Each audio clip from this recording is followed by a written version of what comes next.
Salam alaikum, bonjour tout le monde. Dans 2 ou 3 jours, nous allons commencer le mois de Ramadan, nous allons commencer ce mois de jeûne et les gens ils se préparent déjà, ils pensent déjà, donc c'est une bonne chose.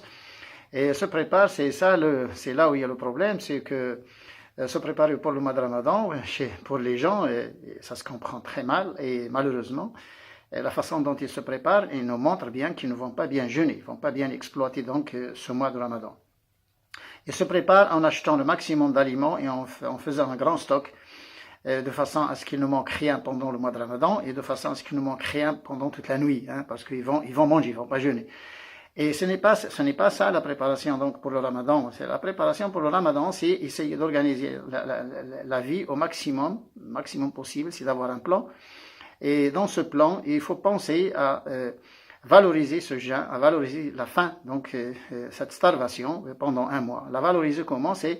Il est inconcevable que ce mois de Ramadan, dont les gens parlent tout le temps, qu'il a des effets bénéfiques sur la santé, c'est vrai, oui, mais ça dépend de la façon dont vous le faites. Vous pouvez avoir un contraire, vous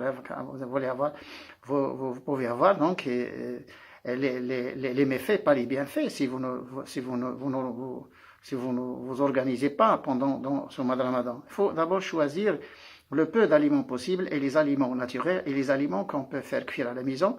Et c'est surtout les légumes et fruits, certains céréales, pourquoi pas, l'huile d'olive et puis les fruits secs aussi, avec les fruits frais.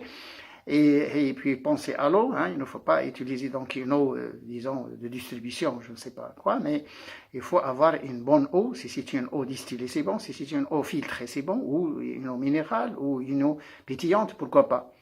Il faut choisir de bons aliments et le peu que possible, mais éviter, disons, d'utiliser les aliments qui ont subi un processus industriel, c'est les aliments stérilisés ou les aliments conservés, parce qu'il n'y a pas un aliment conservé qui ne contient pas des additifs alimentaires. Et, sinon, votre jeûne sera contradictoire, parce que durant le mois de Ramadan, disons, parmi les objectifs donc de ce jeûne, c'est d'abord, disons, se détoxifier. Il faut permettre donc à votre corps de lâcher et, disons, de se débarrasser de tout ce qui a accumulé comme toxique, comme substance toxique, comme composés toxiques, qui sont les métaux lourds, qui sont les graisses en excès, qui sont certains composés qui sont issus du métabolisme d'ailleurs, quand l'urée donc s'élève dans le sang ou quand disons la créatinine s'élève ou quand la bilirubine s'élève ou quand les transaminases s'élèvent ou quand les choses comme ça qui deviennent un peu bizarres dans votre sang, dans votre corps, dans votre physiologie, ça veut dire que le corps il fonctionne mal.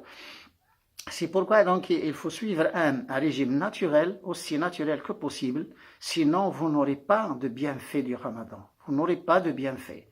Ouais, il faut le dire tout de suite. Et il ne faut pas manger toute la nuit, mais il faut manger le repas de la rupture. Nous, on l'appelle en arabe petit déjeuner, mais ce n'est pas un petit déjeuner, mais c'est un grand dîner. Bon, c'est le repas de rupture, là, la rupture, là, vous pouvez manger, c'est les potages, c'est les jus, c'est les fruits secs, les fruits frais, c'est des salades de légumes, c'est même le riz, c'est la semoule d'orge. Enfin, nous, les pays arabes, on mange de l'orge parce qu'on a encore de la bonne variété d'orge. C'est l'huile d'olive et c'est des choses que vous préparez à la maison et des choses simples et pas trop mélangées. Bon, évitez au maximum le gras animal. Et quand je dis gras animal, c'est aussi donc la volaille, c'est le poulet, c'est la dinde, c'est le mouton, c'est la vache, c'est le porc, c'est tout. Pour des pays, on ne peut pas manger du porc d'ailleurs de toute façon, parce que déjà les gens qui font le ramadan sont surtout des musulmans, mais si les non-musulmans ils veulent bien accompagner les musulmans et faire ça, il vaut mieux qu'ils se débarrassent donc de tout ce qui est aliment d'origine animale, y compris donc les produits laitiers comme les fromages, et puis ne pas faire de friture pour ne pas avoir des peroxydes. Ne pas donc consommer trop de sucre, pas de sucre, surtout donc les sucres chimiques, parce que pourquoi on évite les boissons gazeuses, pourquoi on évite donc les choses sucrées, donc que ce soit des gâteaux, que ce soit des petits fours, qui sont fabriqués par les sociétés, pourquoi? Parce qu'on ajoute des additifs. Et parce qu'on sucre avec les édulcorants, comme l'aspartame, comme l'azosulfate de potassium, comme la tomatine, donc disons le maltitol, comme la sucralose, etc. Et on peut même certains cas, donc ces édulcorants, ils sont de la famille de la saccharine qu'on utilise pour les diabétiques. Et c'est des sucres chimiques que le corps ne connaît pas et ne reconnaît pas. Donc c'est des choses qui sont des intrus dans votre alimentation. Et il faut choisir des aliments simples, donc le peu que possible, et des aliments naturels, et pas trop manger, pas manger la nuit. Donc le repas de la rupture, oui, et puis le sahur, ce qu'on appelle le deuxième repas. Il n'y a pas 3 repas le mois de Ramadan, il n'y en a pas 3. Il faut bien comprendre donc comment ça se fait, que la nuit, donc que ce soit le Ramadan ou pas le Ramadan, de toute façon la nuit, il ne faut pas manger. On a le droit à des jus, on a le droit à des infusions comme le thé ou d'autres plantes.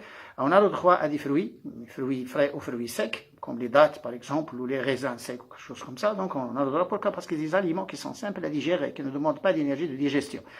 Et puis le dernier repas, vous pouvez prendre des céréales, donc, que ce soit nous dans les pays arabes, bon, c'est connu, le pain et l'huile d'olive.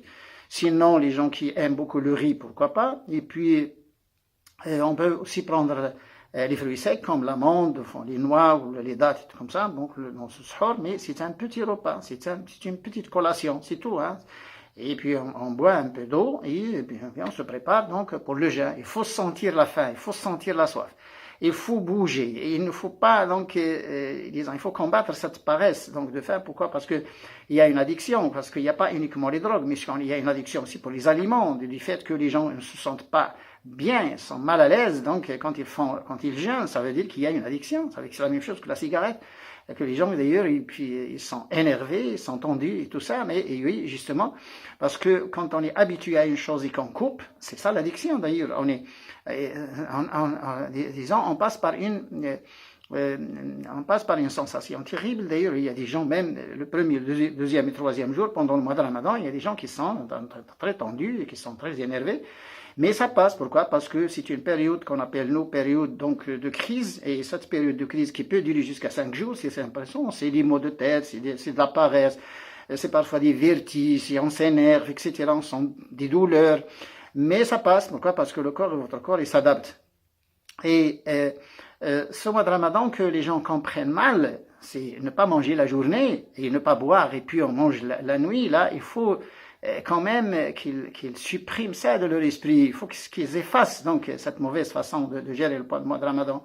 Le mois de Ramadan, c'est vivre comme les autres mois, exactement comme les autres mois. On bouge, on fait, disons, une grande activité, hein, tout comme les autres mois, et puis on jeûne, on ne mange pas et on ne boit pas. Et la nuit, on mange le premier repas, là on mange, bien parce que déjà la quantité qu'on prend dans le repas de la rupture, c'est une quantité très suffisante pour jeûner 18h et 20h. Et même 24 heures. Donc, et les gens, ils ont peur. Ils ont peur de la faim, ils ont peur du soif. Et c'est parce qu'ils ont peur là que ça agit un peu négativement sur le psychisme, sur la psychologie de la personne. Et puis, cette peur-là qui fait que les gens, disons, surtout quand on en parle, ou on va jeûner 18 heures, on va jeûner 20 heures, 22 heures, cette année, la journée est longue et tout ça, il ne faut pas en parler parce que justement, c'est les objectifs donc du Ramadan, c'est ça. C'est jeûner pendant une longue période et la plus longue que possible. Les gens, certains pays scandinaves par exemple, et puis même l'Islande, du côté de la Grande-Bretagne et tout ça, il y a des personnes qui vont jeûner même plus que nous, beaucoup plus que nous. Il y a des pays qui vont jeûner 22 heures et c'est bon pour eux, c'est bon parce que déjà il y a des années que les gens jeûnent et il n'y a pas de problème. Mais il faut éviter les gens qui négativent les choses et les gens qui parlent donc de ce jeûne comme si c'était une torture. D'ailleurs, Dieu n'a pas besoin de nous torturer. Bon, il est assez grand, il est beaucoup plus grand que nous. Il n'a pas besoin de nos tortures. Et ce Ramadan, c'est pour cette vie. Ce n'est pas pour le dernier jour, hein, comme certains hommes religieux, ils essaient donc d'éloigner les gens des objectifs donc de ce Ramadan, parce que le Coran était venu pour qu'on vive avec, pour nous aider pendant cette vie. Hein, mais pas le Coran n'est pas venu pour le paradis ou pour le dernier jour, etc. Bon, après la ressuscité, non, on n'aura pas besoin donc de jeûner ou de faire quoi que ce soit. Mais c'est pour cette vie-là, plein de problèmes et plein de catastrophes et plein de contradictions et plein de choses décevantes en général. Et c'est pourquoi d'ailleurs cette solution-là est venue comme ça, pour gérer cette vie tout simplement et pour vivre en paix. Voilà, pour éviter certaines maladies, ou quand on a ces maladies, il faut les apaiser un peu ou les guérir, pourquoi pas. Et malheureusement, on comprend encore mal ce mois de Ramadan et ce jeûne. Les gens ils savent bien du point de vue religieux comment jeûner. Ça veut dire c'est à partir de l'aube, l'apparition de l'aube jusqu'au coucher du soleil, oui. mais ils ne savent pas comment jeûner du point de vue physiologique, du point de vue scientifique, du point de vue organique, du point de vue santé. Ils ne savent pas comment jeûner. C'est ne pas manger la nuit, jeûner. C'est manger le repas de la rupture, comme je l'ai dit, et puis arrêter de manger et pas trop manger, justement pour valoriser donc ce jeûne. Et n'ayez pas peur parce que vous allez découvrir donc ce miracle donc de jeûne, vous allez le découvrir. Moins on mange la nuit, mieux on supporte la journée. Je le dis 10 fois. Moins on mange la nuit, mieux on supporte la journée. Bon, gardez cette règle-là en tête, là, ça va vous aider beaucoup. Et puis, évitez au maximum de manger les produits qui ont subi un processus industriel. Après le ramadan, vous pouvez le faire, mais durant le mois de ramadan, non, c'est contradictoire. Parce qu'on cherche à détoxifier le corps et on cherche à aider ce corps d'ailleurs à revenir vers ses réserves pour les épuiser et bien pour lâcher donc tout ce qu'il a accumulé comme toxique. Et puis, quand on donne ce toxique pendant le mois de ramadan, c'est comme si on n'avait rien fait. Donc, c'est quelque chose, donc, c'est contradictoire, donc il ne faut pas, disons, avoir cette règle que tout le monde connaît, c'est que je mange pas la journée et puis je mange la nuit. C'est faux, et c'est faux 3 fois. Donc il faut bien gérer ce mois de Ramadan et vous aurez des effets parce que l'an dernier, quand j'ai commencé d'ailleurs à faire ces conseils en langue française, il y a déjà des personnes qui ont bien compris ce que ça veut dire jeûner, hein, ils l'ont bien saisi, ils l'ont bien compris. Il y a des personnes, même en Europe, qui ont fait 2 mois cette année, qui ont jeûné 2 mois, hein, Sha'ban et Ramadan. Et il y a des personnes qui ont jeûné 3 mois, hein, c'est Rajab, Sha'ban et Ramadan, et ils vont continuer peut-être, hein, le mois de Shawwal, pourquoi pas. Au Maroc, il y en a beaucoup qui ont jeûné 2 et 3 mois. Pourquoi? Parce qu'ils ont découvert donc ce miracle de jeûne pour leur santé, ils sont convaincus, personne ne peut les contester ou les critiquer parce qu'ils ont bien senti, parce qu'ils sont convaincus. Et parce qu'ils n'ont pas senti une torture ou je ne sais pas quoi, parce ils vivent leur vie comme tout le monde et mieux que tout le monde. Et là, il n'y a pas mieux pour la santé, surtout dans notre temps actuel, dans cette époque là où on mange trop et on mange n'importe quoi, il n'y a pas mieux que de jeûner, c'est-à-dire ne pas manger, couper et bouger. Il n'y a pas mieux que de jeûner et bouger. Je le dis 2 fois. Bon, à un autre épisode, Inch'Allah, nous allons encore parler donc de ce Ramadan. Nous allons peut-être vous accompagner durant tout le mois de Ramadan, pourquoi pas, et pour vous montrer comment valoriser ce jeûne. Ne pas le faire comme ça, aléatoirement, et puis on le fait parce que tout le monde le fait, parce que c'est une corvée pour certaines personnes. Non, c'est pas ça. Il faut prendre la chose au sérieux et il faut sentir ce jeûne, il faut découvrir donc ce miracle. C'est un miracle.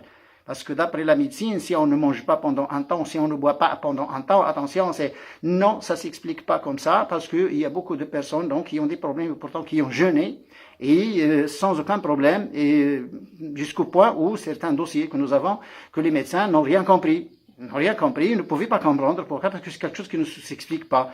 Mais il faut justement ne pas faire n'importe quoi durant ce Ramadan, mais il faut l'organiser parce que actuellement les gens, ils ont tout, hein, ils ont tout. C'est des gens qui sont informés, et surtout, je parle en langue française, déjà, je suppose que je parle à des interlocuteurs qui sont bien informés au moins. Et quand ils sont bien informés, il faut qu'ils utilisent cette information pour leur bien. Bon, à un autre épisode, Inch'Allah. Salam alaikum.